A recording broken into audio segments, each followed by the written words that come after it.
Olá, seja bem-vindo a mais um Saber Direito Debate, um espaço para você conhecer melhor os mestres que durante a semana estiveram aqui ministrando as aulas do Saber Direito. Essa semana nós recebemos o professor Carlos Gonçalves da Cruz, mais conhecido como Carlos Cruz, que veio tratar da competência da Justiça do Trabalho. Professor, muito obrigado pela sua presença aqui no Saber Direito.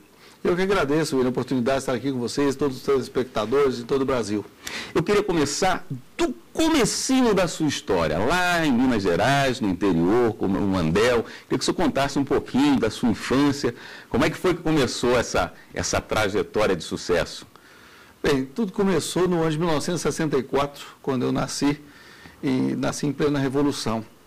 E eu tinha um tio que era advogado, que se tornou advogado de presos políticos, Afonso Cruz, que hoje já é falecido, e aos 4 anos de idade eu comecei a ter noção das façanhas do tio Afonso, que ainda era estudante de Direito, ele ainda não havia se formado, devia se formar em 69, mas já militava como estagiário na área, e já era um estagiário extremamente combativo, né, na defesa dos presos políticos. E aos 4 anos de idade eu dizia, eu vou ser advogado. Então eu já tinha um sonho de me tornar advogado. E esse sonho, ele demorou a se realizar devido às dificuldades da vida, porque eu nasci no meio rural, nasci na roça mesmo, nasci na casa de um padrinho meu, na beira do córrego de Santa Rosa, no distrito de Santa Rosa do Dourados, município de Coromandel. Estudei escola de roça, estudei numa escola mais ou menos uns 8 quilômetros de distância, onde eu ia a cavalo. E nem sempre funciona muito bem. As escolas rurais têm uma série de dificuldades, não sei se era o caso da sua. Olha, a história é mais ou menos a mesma. Naquele tempo, em 1971, eu andava uns 8 quilômetros a cavalo. E havia uma escola lá que tinha uma professora, uma casinha extremamente simples, com um quadro negro que era dividido em 4 partes. Ali ela colocava as atividades, as tarefas da primeira série, da segunda série, da terceira e da quarta. Nós éramos 28 alunos. Não havia banheiro, não havia merenda. Então a gente tinha que levar merenda de casa. Era uma capanguinha, um embornalzinho para o caderninho, com os lápis e a borracha, né? E no outro embornal a gente levava uma merenda. Só que as crianças, via de regra, não tinham merenda em casa. Então eu era compelido pelos olhares dos meus colegas a dividir a merenda com eles. Então, eu vejo hoje, muita gente falando assim, porque a escola no Brasil ainda é de péssima qualidade. Olha, temos muito que melhorar, mas, olha, hoje as mesmas crianças que iam a pé, que iam a cavalo, de bicicleta para a escola, elas, na verdade, têm uma Kombi que as pega na porteira, do curral, vão para a escola, tem lá merenda, tem acesso à internet, tem bons professores, razoáveis professores, uma turma por sala, e o retorno, e após a merenda, elas retornam para os seus lares, sem ter que, na verdade, se deslocar para os grandes centros, que foi o que aconteceu comigo. Porque naquele ano de 1971, mais especificamente no dia 28 de abril de 1971, por uma política devassadora, o vereador da cidade dizia, olha, é muito caro manter uma professora e giz para manter 28 alunos dentro de uma sala de aula, isso é muito caro. E resolveu fechar a escola. Mas a coisa ainda tinha para onde piorar, né?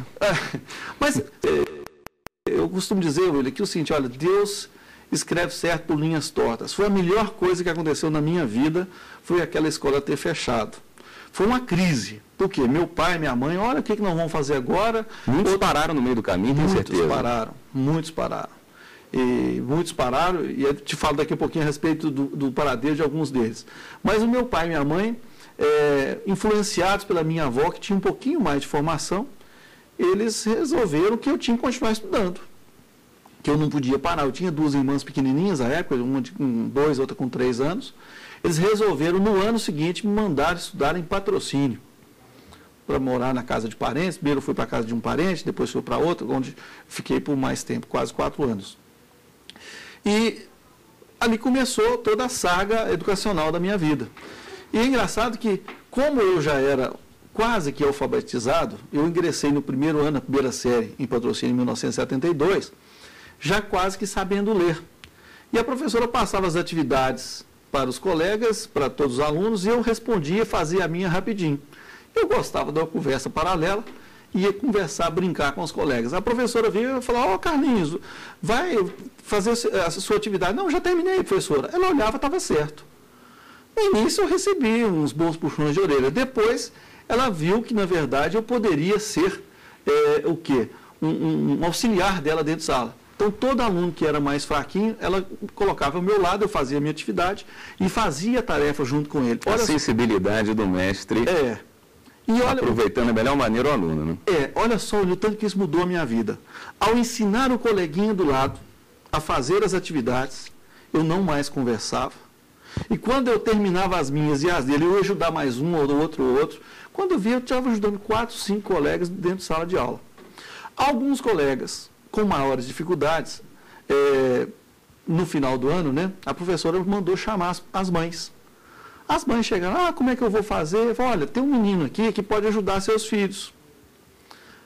Me sugeriu o meu nome para ajudar os coleguinhas nas tarefas escolares.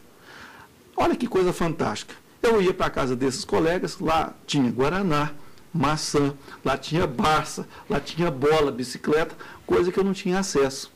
Resultado, eu ia estudar com eles, eu fixava o conteúdo e ainda ganhava tudo isso, guaraná, pudim de leite condensado, jogava bola, etc. e tal. Ali eu aprendi a ser professor. Eu comecei a ensinar os meus colegas. E o mais fantástico é que é assim que eu uso até hoje na prática forense. Eu sou professor de direito de trabalho, processo de trabalho, de várias outras coisas, mas a minha paixão é prática forense. E como é que eu ensino prática forense? Como é que eu ensino um aluno, por exemplo, de 7º, 8º, 9º período de uma faculdade, um recém-formado, um bacharel em direito, a peticionar, a fazer uma petição inicial, uma contestação, um recurso, a fazer audiência? Fazendo. E tudo na natureza é assim. Como é que nossos pais nos ensinaram a andar? Ora, eles pegaram as nossas mãos, né? E falaram assim, dandã, dandã. A criança começava a caminhar, depois ele dava só uma mãozinha, só um dedinho, depois ficava paparicando ali, se caía, segurava, até a gente aprender a andar, não é assim? Assim aconteceu comigo. Eu aprendia, porque eu era obrigado a aprender rápido para ensinar os meus colegas, para poder ter acesso a informação, que eu adorava ler a Barça, para ter, na verdade, um leite condensado, um pudim de leite condensado, que até hoje eu amo de paixão, um guaraná e uma maçã. Foi uma questão de sobrevivência. E ali eu comecei a ser professor aos 9, 10 anos de idade. Posteriormente, aí quando as minhas irmãs já estavam na idade escolar, eu me mudei para Coromandel com os meus pais. Aí meu pai, com toda dificuldade, que morava na roça, né, ele comprou um caminhão de leite e foi ser caminhoneiro de leite. E lá eu era estudante, eu era lateiro dele de caminhão de leite aos finais de semana, etc. e tal, e assim eu fui criando a família com toda a dignidade. Estudar na roça ainda tem esse problema, que é você ter que abrir mão do trabalho, né? Você deixava de ajudar o seu pai por meio período ou se mudando por um período inteiro, que normalmente os meninos de 10 anos já estão ajudando na casa, né, na tarefa do dia a dia. De 1971 a 1975, eu me mudei para Patrocínio, então eu fiquei completamente despojado do auxílio familiar. Eu morei sem os meus pais de 72 a 75. Ou seja, eu não tive mãe, não tive pai para me ensinar a fazer um para-casa nem nada. Eu lavava, cozinhava, passava, juntamente com os meus tios, que também eram pequenos, a gente fazia isso tudo. Eu não tinha ninguém para orientar, para fazer, para falar assim, faça assim ou faça assado. Eu nunca tive uma pessoa para olhar um para-casa meu. Nunca. Agora, Deus me deu o dom de aprender na escola e depois ser professor. Né? Eu já, aos 9, 10 anos, que eu te falei, eu já era professor particular dos meus colegas. Então, de 8 aos 11 anos, eu fui tolhido do convívio familiar com meu pai, com a minha mãe, com as minhas irmãs. Voltei a ter convívio dos 12 aos 15, quando eu me deparei com aquela dúvida. Tem que fazer um curso superior, já que eu estou indo tão bem, eu tenho que estudar. E aí meus pais viram que realmente ali era a oportunidade. Eu tive ótimos professores em Coromandel, eu tive alguns bons professores de português e de matemática, que foram outra grande diferença na minha vida. Tinha uma professora chamada professora Beatriz Boaventura da Silva. Se ela estiver me ouvindo, que receba aqui a minha profunda homenagem. Essa professora, ela me ensinou a ler, a ter o gosto pela leitura. E um outro professor, chamado Marcos Gervásio, me ensinou a arte de ser um bom matemático.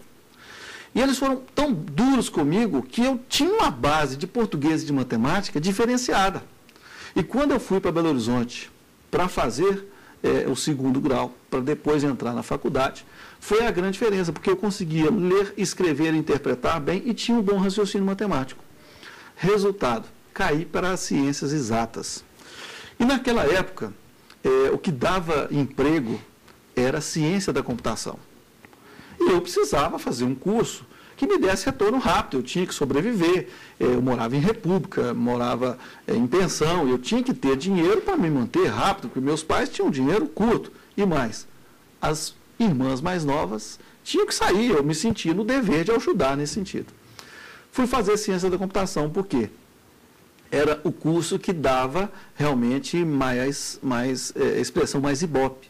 Então, todo mundo queria fazer ciência da computação, porque era 40 candidatos por vaga na UFMG. Opa. Direito, naquela época, 1981, por aí, não dava candidato por vaga. Né? Era quase que vaga por candidato. O Tia Afonso mesmo, ao qual já me referi aqui, pelejou comigo, vamos fazer direito, Carlinhos, vou te levar para o escritório. Eu falei, ô Tia Afonso, eu até queria fazer direito, mas esse negócio de vaga por candidato... Estava fácil demais. Tá fácil demais. Não estava cheirando muito bem. E eu, muito bom nas ciências exatas, fui fazer exatas. Né? Resultado, fiz exatas, fiz ciência da computação, fui ser programador, fui ser analista, fui ser professor de linguagem de programação, análise de sistemas, em vários cursos de Belo Horizonte, lecionei lá no DCC, lá na UFMG, um bom tempo, fui ser analista da Menjur, e a minha carreira profissional foi decolando, consegui atingir a minha meta, que foi ajudar minhas irmãs a se formarem, uma é bacharel em Direito, advogada hoje, está aqui em Brasília, inclusive, professora também, e uma outra dentista, e consegui atingir, na verdade, aquela estabilidade social que até então eu não tinha. E o que aconteceu com os meus colegas que eu deixei lá na roça quando a escola fechou? Alguns são tratoristas, outros tiradores de leite, mas que eu saiba, nenhum deles sequer completou o segundo grau. Estudar é a coisa mais fantástica do mundo. Eu costumo dizer que investir em educação, e hoje sou um educador, um empresário da educação também, eu acho que é a coisa mais fantástica que existe, porque você consegue tirar da linha de pobreza pessoas que jamais imaginaram que poderiam sair da linha de pobreza.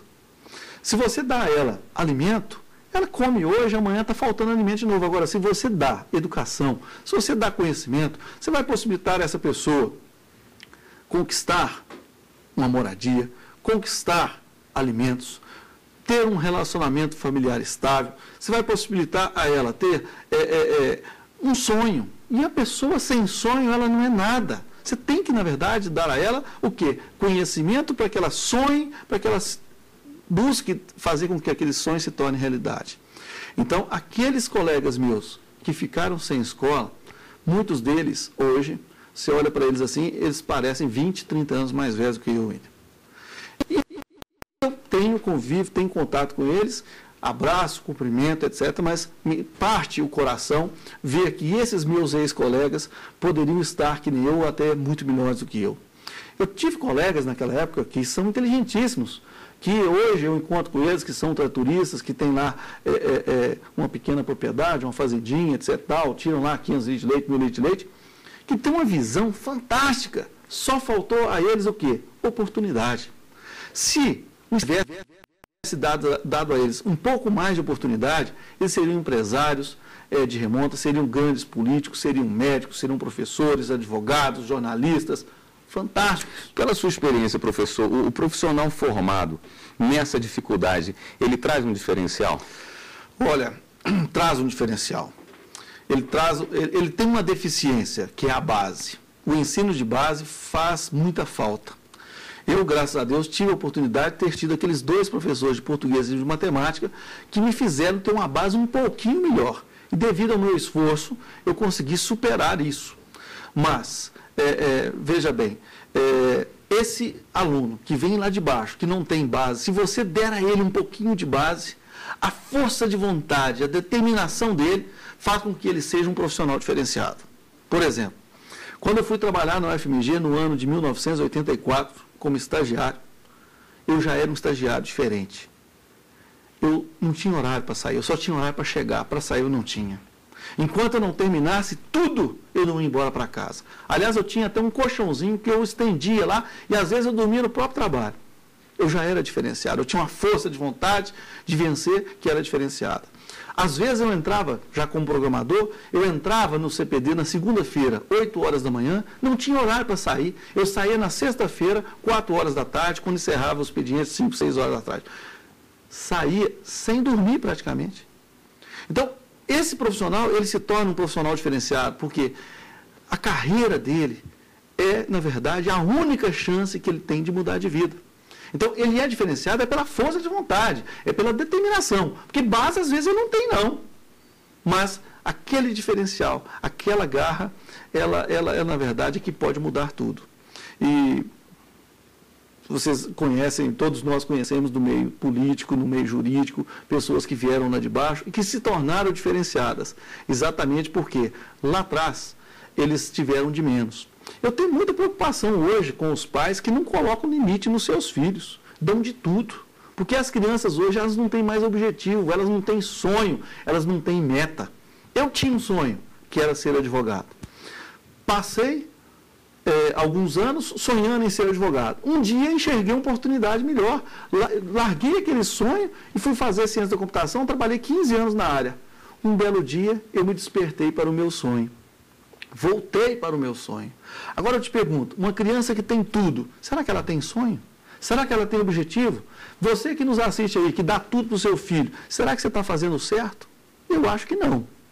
Se o meu pai tivesse me dado tudo, eu te juro, eu não teria enfrentado, às vezes, 70, 80, 90 horas de trabalho.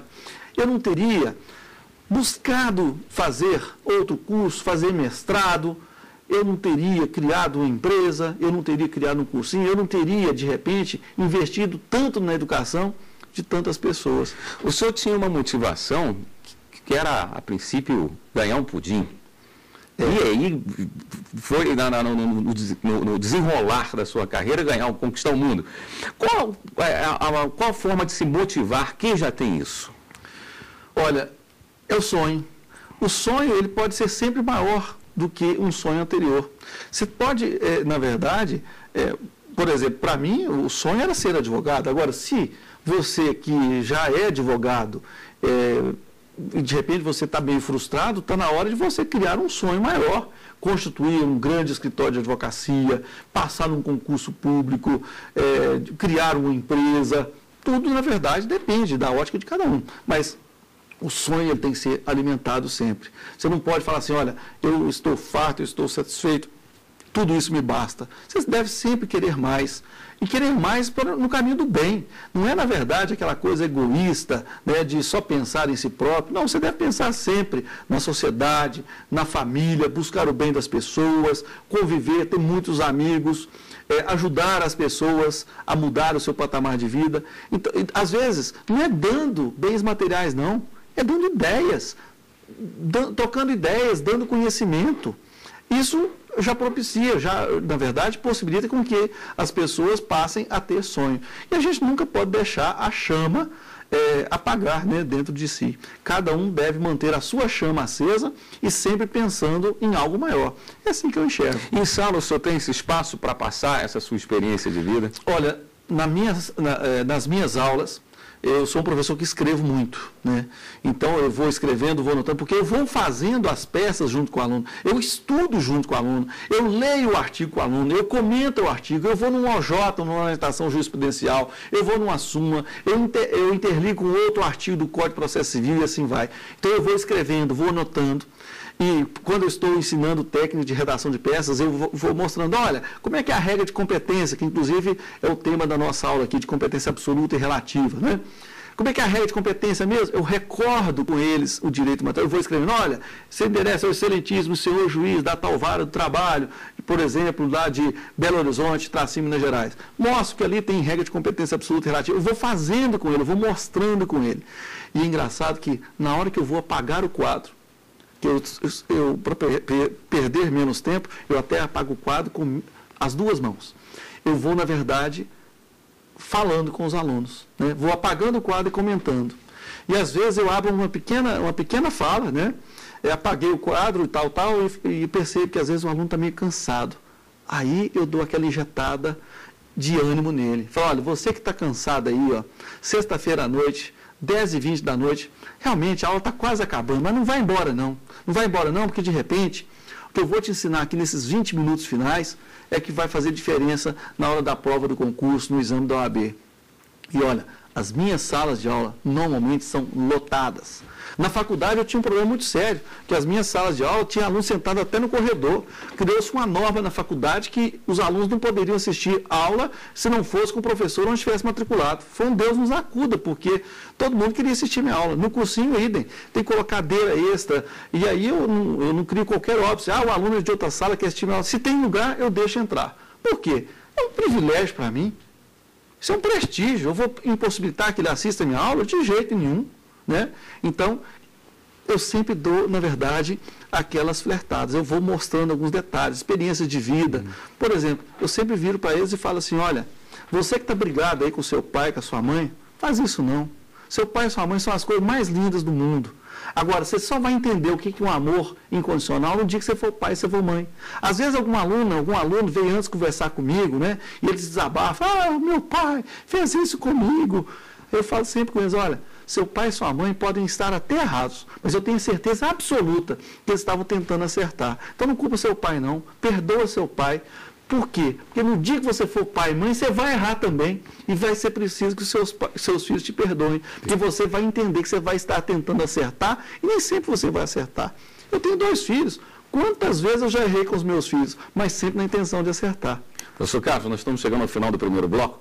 Eu quero voltar daqui a pouquinho falando de uma carreira que o senhor teve antes de entrar no mundo jurídico, falar de exames de ordem. Em instantes a gente volta com o segundo bloco do Saber Direito Debate, hoje recebendo o professor Carlos Cruz.